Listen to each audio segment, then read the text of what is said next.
রাসূল সাল্লাল্লাহু আলাইহি সাল্লামের জানা ছিল না সেদিন 15ই শাবান।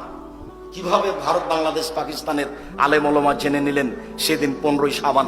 তাই তারা কলকারখানা, অফিস আদালত, কোর্ট কাচারি, শিক্ষা প্রতিষ্ঠান সবকিছু বন্ধ করে রাতে গোসল করে আতর গোলাপ মেখে সিয়াম থাকে। এটা নগদ মিথ্যা কথা। 15ই শাবানে এভাবে সিয়াম পালন করা যাবে না। একটানা 15 তারিখ পর্যন্ত সিয়াম পালন করার চেষ্টা করতে হবে, আরো বেশি করা উচিত, কেননা বাৎসরিক রিপোর্ট এই মাসে আছে।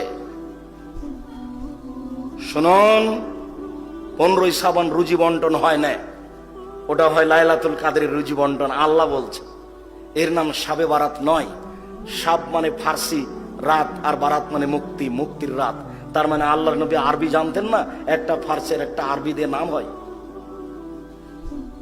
শাব মানে রাত আর বারাত মানে মুক্তি। শাব ফার্সি শব্দ আর বারাত আরবি শব্দ, দুটা দিয়ে একটা হয়েছে মুক্তির রাত।